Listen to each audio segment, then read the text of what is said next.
सबको जय मसीह की। परमेश्वर के अति पवित्र नाम की स्तुति हो।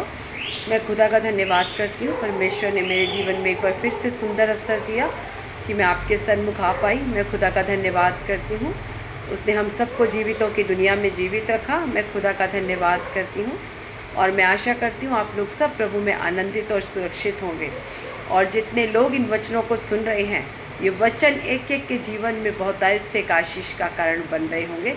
मैं विश्वास करती हूँ, क्योंकि जितने लोग इन वचनों को ग्रहण करते हैं उन लोगों के जीवन में ये वचन कार्य करेंगे, क्योंकि वचन जीवित है। वो हृदय को काटता और हृदय और गूदों को काटता और छांटता है। इसीलिए जब हम वचनों पर चलने वाले हो जाते हैं, उनको मनन करने वाले बन जाते हैं, तो परमेश्वर की आत्मा आपके और मेरे जीवन में काम करती है। और मैं आशा करती हूँ आप लोग सब प्रभु में आनंदित और सुरक्षित होंगे। जितने प्रार्थना विषय आपने कमेंट्स के ज़रिए दिए हैं, हर एक प्रार्थना विषय का उत्तर हाँ और आमीन में खुदा ने दिया है। मैं खुदा का धन्यवाद करती हूँ। और भी यदि आपके आसपास कोई कंगाली में है, कोई दुख में है, कोई तकलीफ़ में है, यदि आपको लगता है कि उसको परमेश्वर के वचन की ज़रूरत है, तो उसे ये वचन ज़रूर भेजें। यदि किसी के जीवन में भी शांति और एक नया जीवन आए, उसका बहुत बड़ा प्रतिफल है। इसीलिए प्रभु के कामों को करते चलो, केवल अपने जीवन में शांति पाकर बैठने के लिए नहीं, परंतु परमेश्वर के वचनों को और अधिक बांटो। कहता है जो देता है उसे और दिया जाएगा।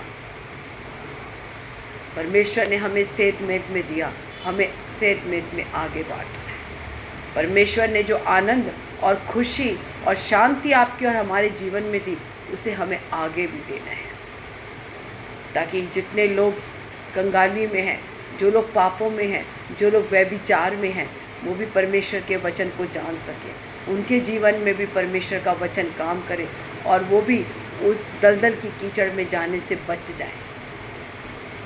इसीलिए यदि आपके आसपास कोई ऐसा है तो उसे ये वचन शेयर कीजिए, क्योंकि वचन जब उनके जीवन में काम करेगा तो उनका जीवन परिवर्तन हो जाएगा। क्योंकि वचन यीशु मसीह है। जब वचन हमारे जीवन में आता है, जब यीशु मसीह हमारे जीवन में आता है, तो हमारा जीवन बदल जाता है। जब से प्यारा यीशु आया, मेरा जीवन बदल गया। जब से मैंने उसे है पाया, मेरा जीवन बदल गया। जब से प्यारा यीशु आया, मेरा जीवन बदल गया। जब से मैंने उसे है पाया, मेरा जीवन बदल गया। जब यीशु मसीह हमारे जीवन में आता है तो हमारा जीवन बदल जाता है। हमारा जीवन जो विलाप और दुखों और संकटों में था, वो हमारा आनंद और खुशी में और शांति में बदल जाता है। धन्यवाद करती हूँ। आइए हम प्रार्थना की ओर चलें और परमेश्वर के सामने धन्यवाद बलि चढ़ाएं कि उसने अब तक बचाया, अब तक सुरक्षित रखा। हर एक चीज़ खुदा जो इस संसार में रहने के लिए हमारे लिए ज़रूरी है, वो परमेश्वर ने हमें दी। हम खुदा का धन्यवाद। आइए हम आँखों को बंद करें और सरों को झुकाएं और परमेश्वर के सन्मुख धन्यवाद बलि चढ़ाएं। हालेलुया। धन्यवाद यीशु प्रभु, सामर्थी पिता परमेश्वर। हालेलुया। राजाओं के राजा, प्रभुओं के प्रभु यीशु नासरी, हम आपका धन्यवाद करते हैं। सेनाओं के महान यहोवा परमेश्वर, हम आपका धन्यवाद करते हैं। ऐ मेरे मन यहोवा को धन्य कह, और जो कुछ मुझ में है उसके पवित्र नाम को धन्य कह। ऐ मेरे मन यहोवा को धन्य कह, उसके किसी उपकार भलाई को ना भूला। वही तो तेरे सभी अधर्मों को क्षमा करता है, वही तेरे रोगों को चंगा करने वाला खुदा है, वही तेरे सर पर करुणा और दया का मुकुट बांधता है। हम धन्यवाद करते हैं खुदा पिता परमेश्वर, आपने हमारे जीवन में शांति और समाधान दिया, आनंद दिया। खुदा हम आपका धन्यवाद करते हैं। आपने हमें हमारे पापों से छुटकारा दिया खुदा, हमें उस आनंद जीवन की ओर लेके चले खुदा, हम धन्यवाद करते हैं। आपने हमारी उस न्याय और दंड की पुस्तक में से हमारा नाम हटा के जीवन की पुस्तक में आपका और हमारा नाम लिखा। खुदा हम आपका धन्यवाद करते हैं। धन्यवाद करते हैं खुदा, आप हमारे लिए पिता परमेश्वर उस क्रूस पर चढ़ाए गए खुदा, ताकि पिता परमेश्वर हम लोग पिता परमेश्वर जो दंड हमारे लिए था उस दंड को खुदा आपने अपने ऊपर ले लिया परमेश्वर। हम धन्यवाद करते हैं खुदा, आपके उस महान प्रेम के लिए हम धन्यवाद करते हैं जो आपने हमसे किया खुदा। हम धन्यवाद करते हैं पिता परमेश्वर, एक एक जन खुदा जो इन वचनों को सुनता है परमेश्वर, उसकी बुद्धिमंडल पर तेरा वचन कार्य करे खुदा, उसके आत्मिक जीवन को तू बढ़ा पिता परमेश्वर, ताकि जो भी वचन बोया जाता है खुदा वो तेरी आत्मा के द्वारा हो परमेश्वर। हर एक वचन सुनने वाले के जीवन में ये वचन बहुतायत से आशीष का कारण होने के लिए खुदा हम प्रार्थना करते हैं। आप बड़े, हम घट जाए खुदा, जो भी काम करें खुदा वो तेरे नाम की महिमा के लिए हो पिता परमेश्वर। हम धन्यवाद करते हैं, आगे के समय को, अपने जीवन को, हर एक बातों को पिता आपके हाथों में सौंपते हैं। आपने प्रार्थना सुनी, धन्यवाद। यीशु मसीह के मीठे सामर्थी जीवित नाम से मांगते हैं, आमीन आमीन आमीन। धन्यवाद यीशु, thank you Jesus, thank you Jesus, धन्यवाद। आइए हम गीत को गाकर परमेश्वर की आराधना और स्तुति करें। Thank you Jesus. आवाज़ उठाएंगे, हम साज बजाएंगे, है यीशु महान अपना, ये गीत सुनाएंगे। आवाज़ उठाएंगे, संसार की सुंदरता में है रूप जो तेरा ही, इन चांद सितारों में है अक्स जो तेरा ही। संसार की सुंदरता में है रूप जो तेरा ही, इन चांद सितारों में है अक्स जो तेरा ही। महिमा की तेरी बातें दुनिया को बताएंगे, है यीशु महान अपना, ये गीत सुनाएंगे।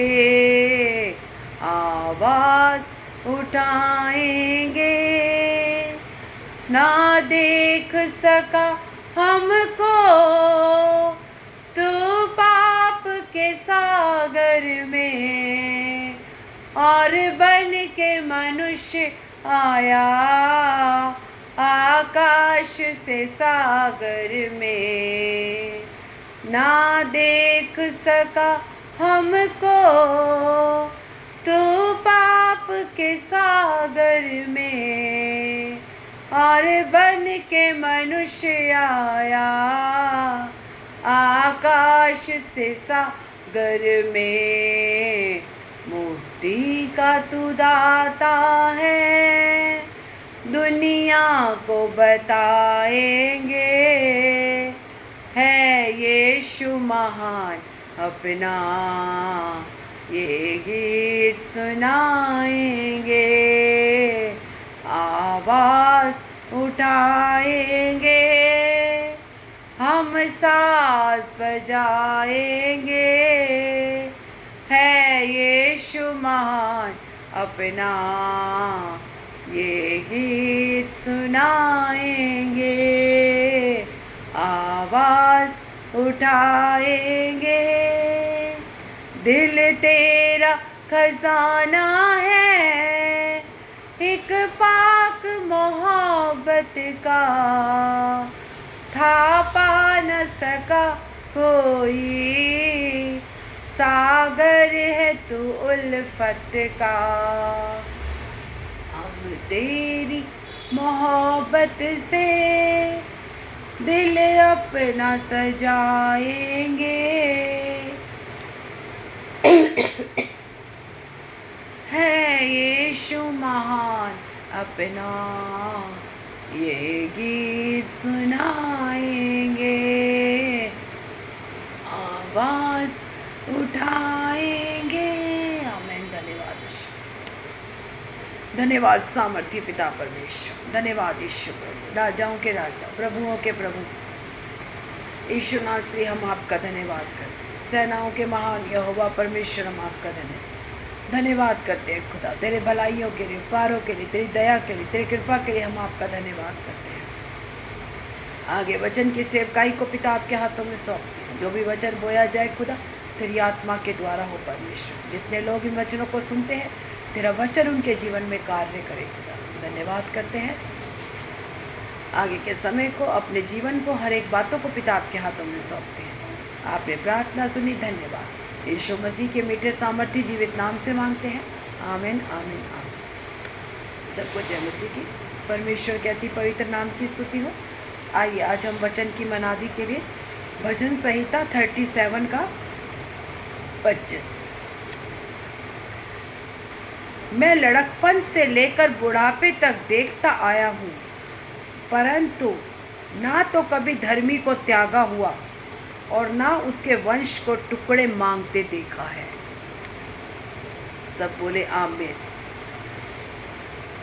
भजन संहिता दाऊद की लिखी हुई है। दाऊद कहता है, मैं लड़कपन से देखता आया हूँ, क्योंकि जब वो छोटा सा बच्चा ही था तब उसके माँ बाप ने उसे जंगल में भेड़ बकरियों को चराने के लिए भेज दिया और भाइयों को अच्छा खाना पीना हिष्ट पुष्ट रखा, सेना में भर्ती कराया। लेकिन दाऊद को लड़कपन से ही बाहर जंगलों में भेज दिया, उसे निकम्मा ठहराया, उसे किसी काम का नहीं ठहराया। उसने कहा, ये तो निकम्मा है, ये तो छोटी सी हाइट का है, ये क्या करेगा, कुछ नहीं, इसको तो जंगल में बकरी को चढ़ाने भेजा। लेकिन जब वो जंगल में बकरियों को और भेड़ों को चराता था तो परमेश्वर की आत्मा ने तब से उसे तैयार करना शुरू किया। जब उसकी कोई भेड़ को भालू और शेर चीता झपटते थे तो वो उन्हें मारकर उससे अपनी भेड़ों को खींचता था। खुदा ने उसे उन जंगल में तैयार किया। माँ बाप ने, जब लोगों ने सोचा कि वो किसी काम का नहीं है, वो भेड़ बकरियों को चराता रहेगा, बस उसी काम का है वो, लेकिन परमेश्वर ने उसे अपने काम का पात्र बनाया। लोगों ने जब अपने ठुकरा देते हैं तो परमेश्वर उसे अपनाता है। परमेश्वर उसे अपनी योजना के अंतर्गत उस जंगल में तैयार कर रहा था, क्योंकि खुदा जानता था कि एक दिन वो गोलियात से लड़ने के लिए उसने उसको तैयार किया। जब गोलियात ने इस्राएलियों को ललकारा, सारे भाई सब छिप गए। उसने परमेश्वर का ठट्ठों में उड़ाया, उसने परमेश्वर के लोगों को गलत मलत बोला, लेकिन कोई भी आगे नहीं आया, सब छुप गए। जो शूरवीर बने फिरते थे, जिन्होंने माँ बाप ने जिनको सेना में भर्ती किया, जिन पर माँ बाप को बड़ा नाज और मान था, जब परमेश्वर के लोगों को गोलियात ने ललकारा तब सब छुप गए। किसी के अंदर भी हिम्मत नहीं हुई कि वो हमारे प्रभु की निंदा कर रहा है, हम लोगों के ऊपर हंस रहा है, ठट्ठा उड़ा रहा है, तो किसी का भी खून नहीं खौला। लेकिन वो दाऊद 4 फुट 5 इंच छोटी सी हाइट का, जब उसने देखा कि वो परमेश्वर के लोगों को ललकार रहा है, क्योंकि खुदा ने इतने साल उसको तैयार किया। परमेश्वर आपके और मेरे जीवन में जानता है कि हमारे जीवन में आगे समय पर कौन सा गोलियात आपके और मेरे जीवन में खड़ा होगा।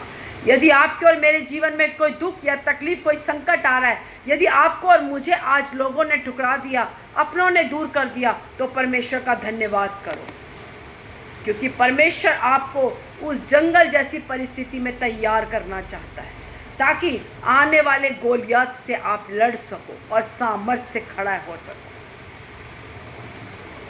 इसीलिए परमेश्वर के हर एक कामों के लिए उसका धन्यवाद करो कि खुदा, मेरे अपनों ने मुझे ठुकरा दिया, परमेश्वर तेरा धन्यवाद। वो मेरे जीवन से चला गया, खुदा धन्यवाद, क्योंकि परमेश्वर की आपके और मेरे जीवन से बहुत बड़ी योजना है, और उस योजना के लिए हमें उस ट्रेनिंग में उस जंगल जैसी अवस्था में होके जाना बहुत ज़रूरी है। जब किसी का भी खून नहीं खोला, सब डर के भाग गए, तब दाऊद खड़ा हुआ और अपनी गुलेल के एक पत्थर से उसने गोलियत को मार के वहीं ढेर कर दिया। वो उसके बढ़ने का और लोगों में आश्चर्य कर्म दिखाने का समय था। परमेश्वर का वो निश्चित समय था। तब लोगों के बीच में, राजा के बीच में, उसके भाइयों के बीच में, सारी सेना के बीच में परमेश्वर ने दाऊद को बड़े अभिषेक से और अपनी सामर्थ्य से खड़ा किया, क्योंकि परमेश्वर की सामर्थ्य हमेशा निर्बलों में प्रकट होती है। आप और मैं निर्बल ही तो थे, तभी तो परमेश्वर ने आपको मेरे को चुना। हम क्या बुद्धिमान थे? नहीं, हम निर्बुद्धि थे, हम कंगाल थे, हम पापी थे, हम निर्बल थे, हमारे अंदर अपनी कोई सामर्थ्य नहीं थी। इसीलिए खुदा ने आपको और मुझे चुना। परमेश्वर का धन्यवाद करो कि खुदा हम निर्बल थे तो हम धन्यवाद करते हैं। तेरी दृष्टि हम पर पड़ी, अच्छा हुआ तूने हमें निर्बुद्धि रखा, अच्छा हुआ तूने हमारे जीवन में वो जंगल जैसी अवस्था रखी, अच्छा हुआ खुदा जो तूने हमें उसके लिए तैयार किया। हम तेरा धन्यवाद करते हैं, क्योंकि आप नहीं जानते और मैं नहीं जानती आगे परमेश्वर की क्या योजना आपके और मेरे जीवन से है, जिसके लिए खुदा हमें तैयार कर रहा है। कुम्हार मिट्टी को जितना ज़्यादा रौंदता है, उतना सुंदर बर्तन निकल के आता है। उसने कहा कोई बर्तन आदर का और कोई निरादर का होता है। खुदा का धन्यवाद करो, परमेश्वर ने आपको और मुझे एक आदर का बर्तन बनाया है। लोगों ने हमें ठुकरा दिया, लेकिन खुदा ने हमें अपना लिया, गले से लगाया। वो तुच्छों और कंगालों के लिए आया, वो ठुकराए हुए लोगों के लिए इस संसार में आया। ज्ञानवान लोगों के लिए नहीं, बुद्धिमानों के लिए नहीं, धनवान के लिए नहीं, परंतु आपके और मेरे जैसे निर्बुद्धियों के लिए, पापियों के लिए इस संसार में आया।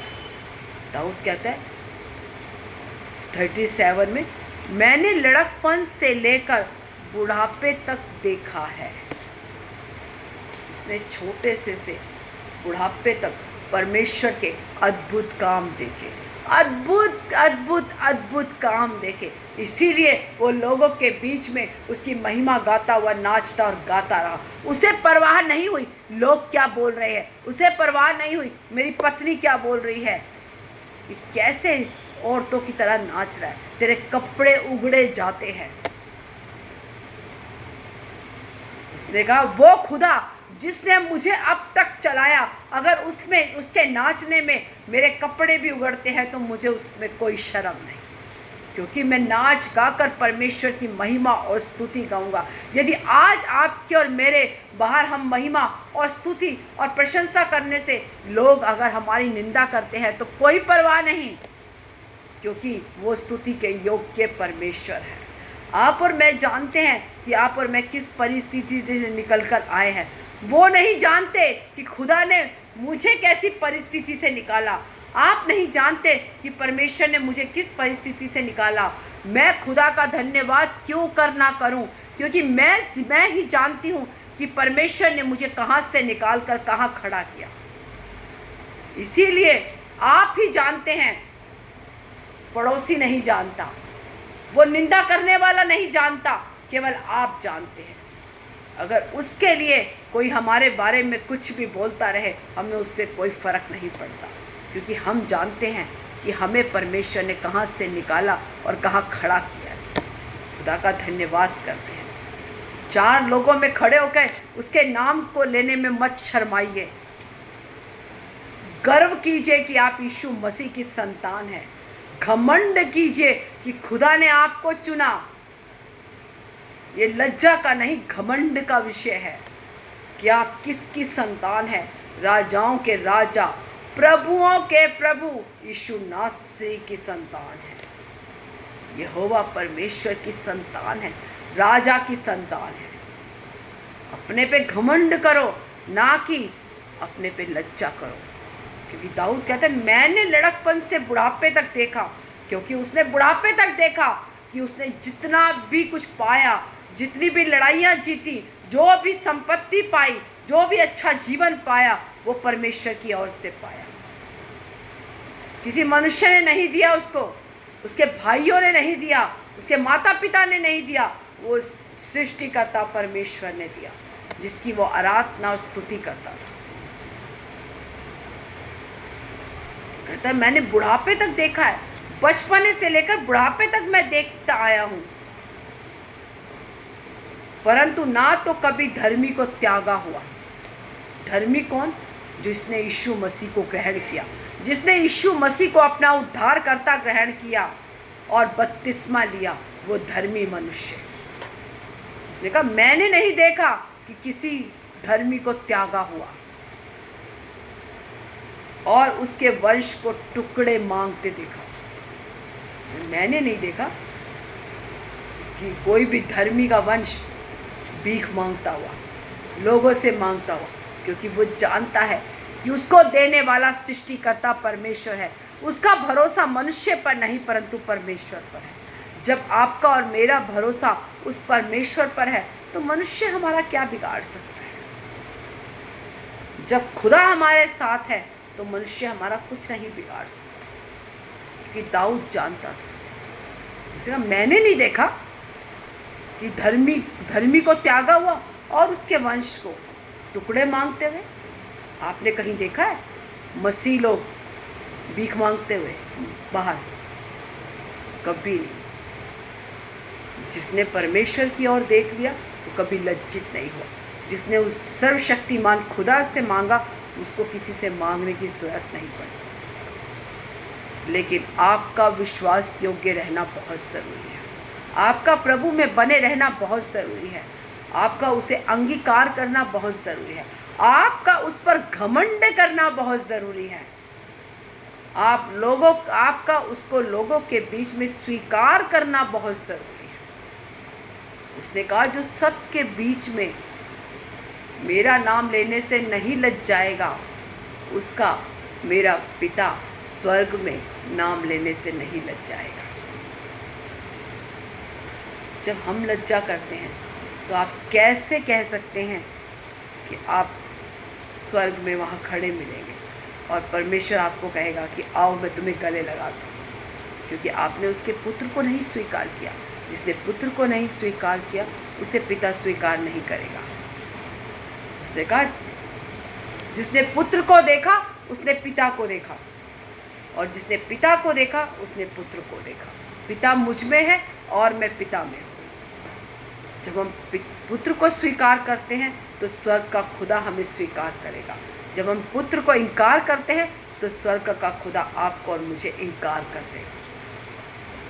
चाहे हम कितना भी भूखों को खाना खिलाने वाले बन जाए, सड़कों पे लोगों के लिए मदद करने वाले बन जाए, लोगों के लिए बहुत बहुत पैसा लुटा के, आजकल जैसे हम देखते हैं बहुत लोग बहुत सेवा कर रहे हैं। वो कहता तेरे धर्म के काम तेरे उन मैले चितड़ों के समान है जो तुझे स्वर्ग के राज्य में प्रवेश नहीं करा सकते। केवल यीशु का नाम जो तुझे स्वर्ग के राज्य में प्रवेश करा सकता है, जो तुझे उस अनंत जीवन की ओर लेकर चल सकता है, केवल यीशु मसीह का नाम। जब हम यीशु मसीह को अपना उद्धारकर्ता ग्रहण करते हैं तो हमारा नाम उस जीवन की पुस्तक में लिख लिया जाता है। वचन कहता है अब जो मसीह में है उन पर दंड की आज्ञा नहीं है। इसीलिए जो मसीह में है उन पर दंड की कोई आज्ञा नहीं, क्योंकि यीशु के लहू से उसके सब पाप परमेश्वर ने धो के साफ कर दिए। इसीलिए हमारे धर्म के काम हमें स्वर्ग में प्रवेश नहीं कराएंगे। हम कितना भी लोगों की सेवा करें उससे हम नम्र और दीन बनते हैं, हम एक अच्छी मानवता हमारे जीवन में आती है, लेकिन हम स्वर्ग में प्रवेश नहीं कर सकते। अगर आप इस जीवन के बाद एक अनंत जीवन की ओर जाना चाहते हैं और अपने जीवन को एक अच्छा जीवन बनाना चाहते हैं तो यीशु मसीह को अपना उद्धारकर्ता ग्रहण करें और लोगों के सामने उसे अंगीकार करें बपतिस्मा ले और परमेश्वर के स्वर्ग राज्य में अधिकारी हो, उसकी संतान बन जाए। ये वचन आपके जीवन में बहुत आए से आशीष का, आपकी आत्मिक बढ़ोतरी का कर। आइए हम प्रार्थना करें। धन्यवाद यीशु, धन्यवाद सामर्थी पिता परमेश्वर, हालेलुया। राजाओं के राजा, प्रभुओं के प्रभु यीशु नासरी, हम आपका धन्यवाद करते हैं। सेनाओं के महान यहोवा परमेश्वर, हम आपका धन्यवाद करते हैं। धन्यवाद करते हैं खुदा, तेरे भलाई उपकारों के लिए धन्यवाद करते हैं। आपने हमें चुना खुदा, हम आपका धन्यवाद करते हैं। आपने हमें अपनी संतान बनाया खुदा, धन्यवाद करते हैं। धन्यवाद करते हैं पिता परमेश्वर, आपका पिता हमारे जीवन से खुदा आप बड़े, हम घटे, हम तुझ पर घमंड करने वाले बन जाए खुदा। तेरा नाम लेने से कभी ना लज जाए खुदा।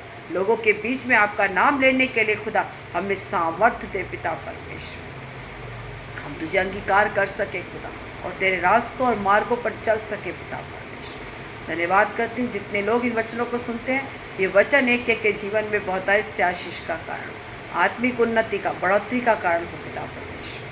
धन्यवाद करती हूँ खुदा, आगे के समय को, अपने जीवन को, हर एक बातों को पिता आपके हाथों में सौंप। आपने प्रार्थना सुनी, धन्यवाद। यीशु मसीह के मीठे सामर्थ्य जीवित नाम से मांगती हूँ, आमीन आमीन आमीन। God bless you all. प्रभु आप सबको आशीष दे। आमीन।